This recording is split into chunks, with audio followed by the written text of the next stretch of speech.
Chapter 22, Losers, Winners. Saturday morning, a new message was posted in the elevator. I, Turtle Wexler, confess to those 4 bombs.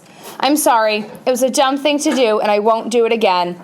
But I am not the burglar, and I never murdered anybody, ever. Your friend Turtle. P.S. To make up for scaring you, I will treat everybody here to an exquisite Chinese cuisine dinner when I win the inheritance. Poor Grace, Mr. Hu said. One daughter almost killed, the other one a bomber. Smart aleck kid. First she blows up my kitchen, then she advertises my cuisine.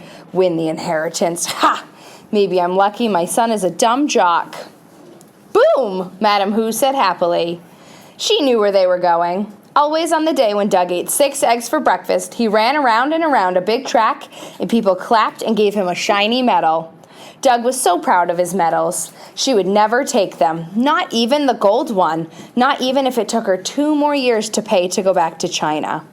No, she would never take Doug's medals, and she would never sell that wonderful clock with the mouse who wears gloves and points to the time. You must be out of your mind, Jake Wexler. Go to a track meet with all those people pointing at me, snickering, saying, look, there she is, the mother of Cain and Abel. I'm not even sure I have the nerve to show my face at the Westinghouse tonight. Come on, Grace, it'll do you good. The podiatrist urged his reluctant wife down the 3rd floor hall. Stop thinking about yourself for a change. Think how poor Turtle must feel. Don't ever mention that child to me again, not after what she did to Angela. I never told you this, Jake, but I've always had a sinking sensation that the hospital mixed up the babies when Turtle was born. It's no wonder she wanted to blow us all up. Grace's despair exploded in anger. Oh, I get it. You're putting the blame on me. If you had given her a good talking to about kicking people when I asked, she might not have ended up a common criminal. Whatever became of that fun-loving woman I married? What was her name? Gracie Windglopple? Grace quickly looked around to see if anyone had overheard that ugly name, but they were in the elevator alone. Oh, I know what people think, she complained. Poor Jake Wexler, good guy, everybody's friend, married to that uppity would-be decorator. Well, Angela's not going to have to scrimp and save to make ends meet. She's going to marry a real doctor. I'll see to that. Sure you will, Grace. You'll see that Angela doesn't marry a loser like her father. A real doctor, she says. A podiatrist is a real doctor. Well, it is these days. But when he went to school, it was different. He could have gone back, taken more courses, but he was married by then, a father. Who was he kidding? Gracie's right. He is a loser. Next, she'll mention having to give up her family because she married a Jew. No, she never brings that up. Grace, with all her faults, would never do that. The elevator door opened to the lobby. Grace turned to her silent, sad-eyed husband, the loser. Oh, Jake, what's happening to us? What's happening to me? Maybe they're right. Maybe I'm not a nice person. Jake pressed the closed door button and took his sobbing wife into his arms. It's all right, Gracie. We're going home. The doors opened on the 2nd floor. Mom, what's the matter with her, Daddy? She's crying? Gee, Mom, I'm sorry. It was just a few fireworks. If her mother ever found out who the real bomber was, she'd really go to pieces. Turtle looked even more like a turtle today, with her sad little face peering out of the kerchief tied under her small chin. Let go of the door, Turtle, Jake said, and have a good time at the track meet. You too, Mrs. Baumbach. Track meet? They weren't going to a track meet, and they sure were not going to have a good time. Grace was still sobbing on Jake's shoulder as he led her into their apartment. Mother, what's the matter? What's wrong with her, Dad? Nothing, Angela. Your mother's just having a good cry. Why don't you and Miss Pulaski leave us alone for a while? Come, Angela, Siddell said, prodding her with the tip of one of her mismatched crutches. We have some painting to do. Angela looked back at the embracing couple. Her father's face was buried in her weeping mother's tousled hair. They had not asked how she got home from the hospital, by taxi. They had not asked if she was still in pain, not much. They had not even peeked under the bandage to see if a scar was forming on her cheek. There was. Angela was on her own. Well, that's what she wanted, wasn't it? Yes, it was. She uttered a short laugh, and her hand flew up to the pain in her face. Do I look funny or something? No, I wasn't laughing at you, Siddell. I'd never laugh at you. It's just that suddenly everything seemed all right. It's all right, her partner replied, unlocking the 4 locks on her apartment door. Tonight's the night we're gonna win it all. Were they? The will said look for a name. They had a song, not a name. Oh, beautiful for spacious skies, Siddell began to sing, for purple waves of grain. Not purple, Angela corrected her. Amber, for amber waves of grain. Amber! Judge Ford paced the floor. Tonight, Sam Westing would wreak his revenge unless she could prevent it. If she was right, the person in danger was the former Mrs. Westing. And if Turtle was right about the wax dummy, Sam Westing himself might be there to watch the fun. There was a knock on her door. The judge was surprised to see Denton Deere, even more surprised when he wheeled Chris Theodorakis into her apartment. Hello, Judge. Everybody else in the building is going to the track meet, it seems.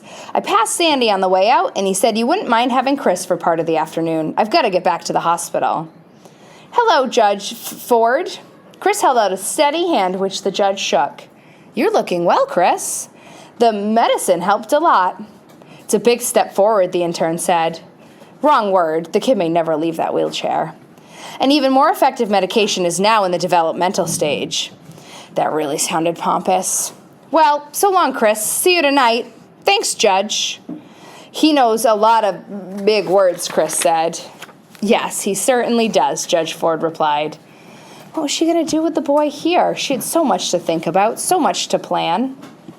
You can work. I'll birdwatch, Chris offered, wheeling to the window, his binoculars banging against his thin chest.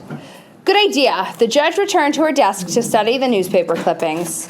Mrs. Westing, a tall, thin woman. She may no longer be thin, but she would still be tall, about 60 years old. If Sam Westing's former wife was one of the heirs, she had to be Crow. Look, Chris shouted, startling the judge into dropping her files to the floor. She rushed to his side, thinking he needed help. Look up there, Judge. Isn't it beautiful? High in the fall sky, a view of geese was flying south. Yes, it was a beautiful sight. Those are geese, the judge explained. Canada goose, Bronta canadiensis, Chris replied. The judge was impressed, but she had work to do. Stooping to gather the dropped clippings, she was confronted by the face of Sam Westing. The photograph had been taken 15 years ago.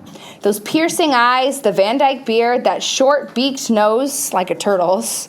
The wax dummy in the coffin had been molded in the former image of Sam Westing as he had looked 15 years ago. Not as he looked now.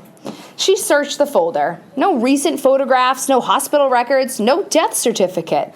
Just the accident report from the State Highway Police. Dr. Sidney Sykes suffered a crushed leg, and Samuel W. Westing had severe facial injuries. Facial injuries? It was the face that had disappeared 15 years ago, not the man. Westing had a different face, a face remodeled by plastic surgery. A different face and a different name. Now what? Her gaze rested on her charge at the window. Feeling her eyes, Chris turned around. The boy had a nice smile. I hope you are better at filling cavities than making false teeth, Turtle said, gripping the arms of the dentist's chair. In a glass cabinet against the wall, 3 rows of dentures grinned at her with crooked teeth, overlapping teeth, notched teeth. Those faults are what make the dentures look real, the dentist explained. Nothing in nature is quite perfect, you know. Now, open your mouth wide. Wider. Ow! Turtle screamed before the probe touched tooth. Just relax, young lady. I'll tell you when to say ow. Turtle tried to think about other things. False teeth, buck teeth. That rotten bucktooth Barney Northrop stopped by this morning to tell the Wexlers they would have to pay for all the damage done by the bombs. Barney Northrop had called her parents irresponsible and called her something worse, much worse. He sure was surprised by that kick. It was her hardest one ever. Now you can say ow. The dentist unclipped the towel from her shoulder. Turtle passed her tongue over the drilled tooth. She had not felt a thing, but the real pain was yet to come. Flora Baumbach was taking her to the beauty parlor to have her singed hair cut off.